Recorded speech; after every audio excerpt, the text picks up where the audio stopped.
Hello and welcome to episode number 78 of the Scottish History Podcast. My name is Owen Innes, and this week we're continuing our travels around the Isle of Skye, and this week we're going to be travelling from the Slate Peninsula up towards Portree, but not quite getting there yet, as we visit the little villages of Luib and Sligachan. So join me for episode number 78 of the Scottish History Podcast.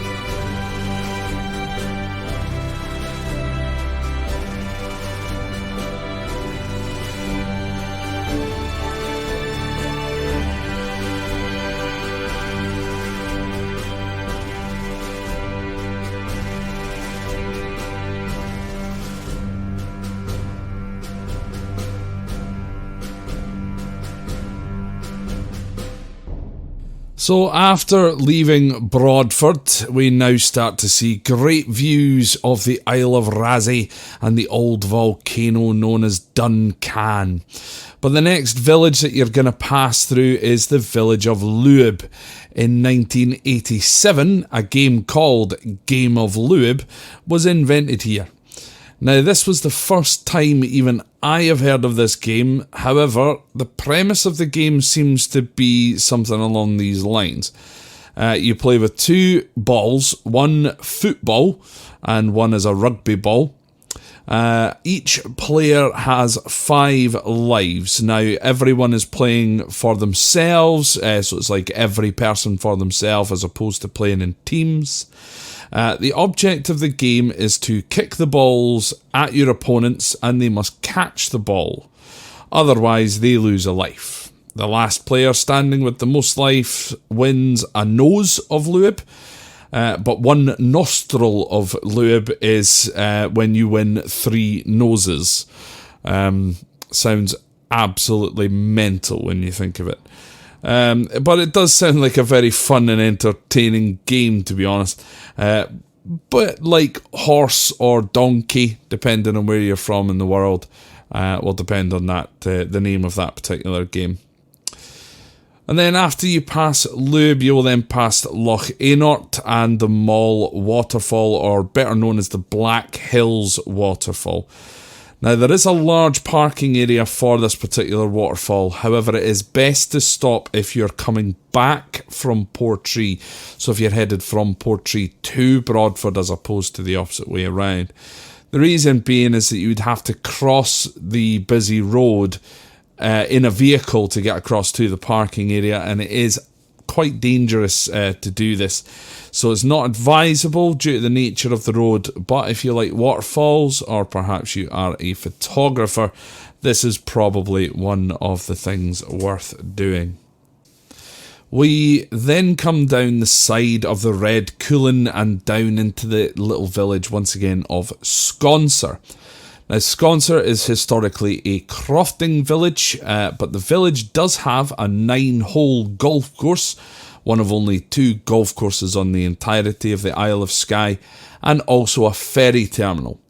Now, this frequent ferry will take you to the Isle of Rasay mentioned before, which is also well worth a visit.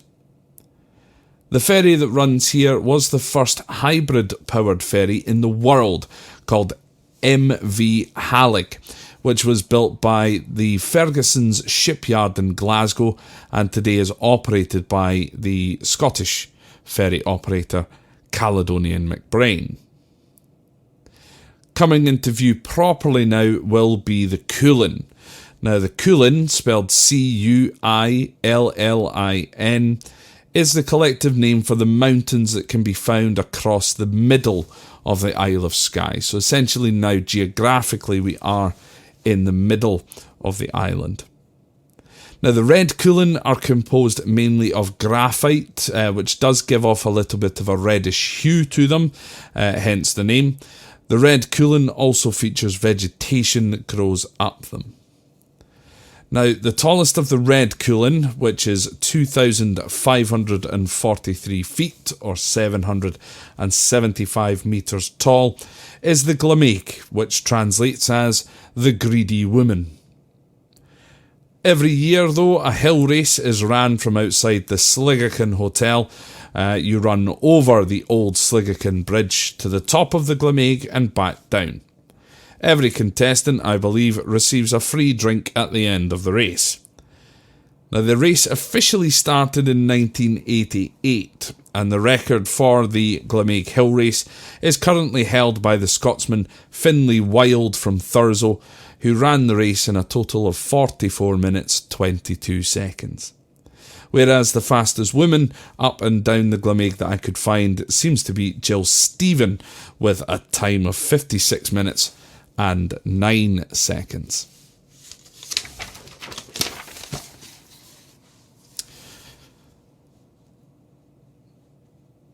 Now, little under 100 years before, in 1889, a Gurkha soldier named Harkabir Tharpa ran the Glamaig in just 75 minutes. Not only just in 75 minutes, but in his bare feet. Now, the clan chief of MacLeod, so the MacLeods are from the Dunvegan area, not too far away from Sligachan, he did not believe the tale that he'd been told by the two soldiers that had told it. And so the clan chief of MacLeod invited Harkabir back to Skye so that he could watch him climb up the Glamaig for himself. Harkabir accepted the challenge and returned, and then ran the Glamaig again in his bare feet, knocking 20 minutes off of his first running time, completing the ascent and descent in just 55 minutes. Now, no one has ever defeated this particular record, though, as no one else has attempted the Glamaig in their bare feet. Now, the other type of Cuillin is called the Black Cuillin, which is comprised mainly of gabbro rock, which is a very rough, igneous style of rock. Now, when wet, the rock can look black, hence the name Black Cuillin. Now, the ridge of the Black Cuillin is around 14 kilometres long, and Sgwr Alistair is the tallest peak on the island and of the Black Cuillin at 3,255 feet or 992 metres. Sgwr Alistair is also the highest peak of any of the Scottish islands, and it can be seen from almost any point on the Isle of Skye, but also from various parts of the mainland on a clear day. Now, next up is my favourite spot in this particular area, and maybe even my favourite spot on the entirety of the Isle of Skye. Sligachan Old Bridge, with the view of the Black Cuillin behind it. The road at Sligachan splits here, where you can continue onwards to Portree, or you can turn off of this road and head towards Dunvegan. Now, the Sligachan Old Bridge was designed by Thomas Telford, the same Thomas Telford of the Caledonian Canal fame that I mentioned in episode number 28 of the podcast. And the bridge was built between 1810 and 1818. The bridge is a beautiful three-arch style bridge that crosses over the River Sligachan. Now, the river is said to have certain properties of eternal beauty. The legend has it that if you submerge your face under the water of the River Sligachan for 7 seconds and then let the water dry naturally into your skin, then you shall receive eternal beauty. Now, I have done this many times before now, and I now believe that I have actually stopped aging completely. It is also believed that the most bloody battle to take place on the Isle of Skye was the Battle of Sligachan. This took place in 1395, where the MacDonalds, along with the Lord of the Isles, tried to attack Clan MacLeod at Sligachan. However, William MacLeod and his men fought the MacDonalds back towards Loch Aynort, where the MacDonalds had found that their galleys and boats had been moved from the shore by the Clan MacAskills. The MacDonalds found themselves now being slain by the MacLeods, with each MacDonald head being displayed outside of Dunvegan Castle, the seat of the Clan MacLeod. Now, next time we are going to be travelling onwards towards Talisker Bay, Talisker Distillery, Glenbrittle, the Fairy Pools, Dunbegbroch before arriving at Dunvegan. And I cannot wait to bring you that episode. So please, once again, accept my apologies that it's taken quite a long time to get another episode out here. Of course, my biggest issue has been I've just been working almost constantly this year.